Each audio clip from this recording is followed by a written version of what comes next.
This is the experience that I will never forget. It happened when I went on a business trip to a small town with my colleague Tim and the driver.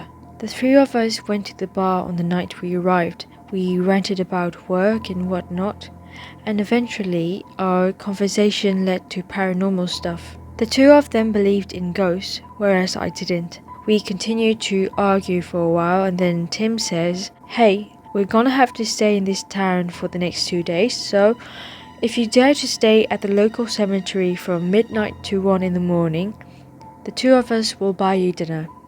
If you don't, you'll be the one to buy us dinner. Deal?"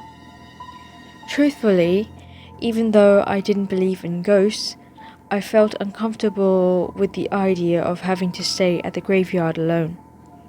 But I didn't want to be seen as a coward, so we made the deal. We parted ways at around 11. I walked alone to the graveyard, and the two of them returned to the hotel. The graveyard was just beside the riverbank. While I was making my way towards the entrance with the pleasant buzz in my blood, it started to rain heavily. I cursed at myself for not bringing my umbrella during the rainy season. I had to look for a shelter where I could wait out the rain. Luckily, I found a canopy only a few yards away and I ran there fast. Only when I got near that I realized there was already someone inside, sitting beside the fireplace.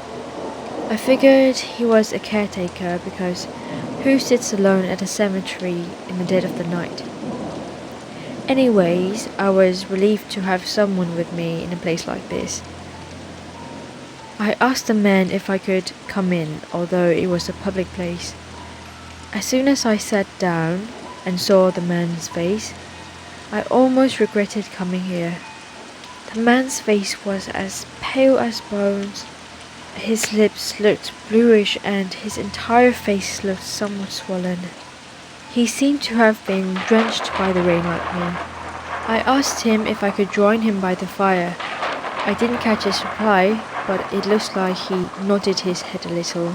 A moment later, he asked me in his croaky voice what I was doing in the graveyard. I was more than happy to explain everything to him. Once I finished talking, the man laughed dryly before his bulging eyes stared into mine. "So you don't believe in ghosts, do you?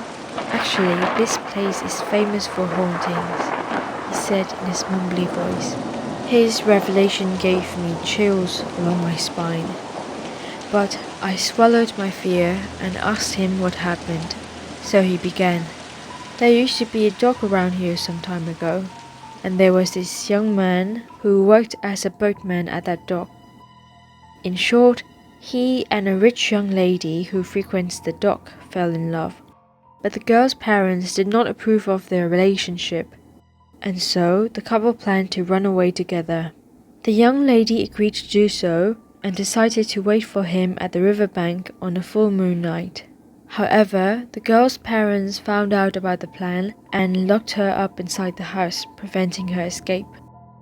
The young man didn't know about it, so he waited for her at the riverbank for hours and hours. When he realized she wasn't going to come, he gave up and rowed back to the other side of the river. The unfortunate young man got caught in the heavy wind and rain, just like today, at the middle of the river. The wind and the rain overturned his boat, and the young boatman drowned to his death. Since then, people say that the young man's ghost can be seen on days of heavy rain." I gazed outside as the man finished his story. The rain had almost stopped. My clothes were nearly dry from the heat of the fireplace, and the time was up for my little bed. It was time to head back to my hotel room.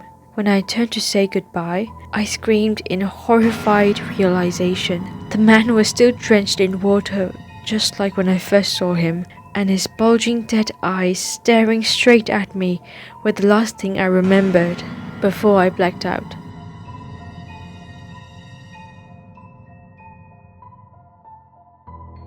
When I regained consciousness, I was already at the hospital, and the events of that fateful night still continues to haunt me to this day.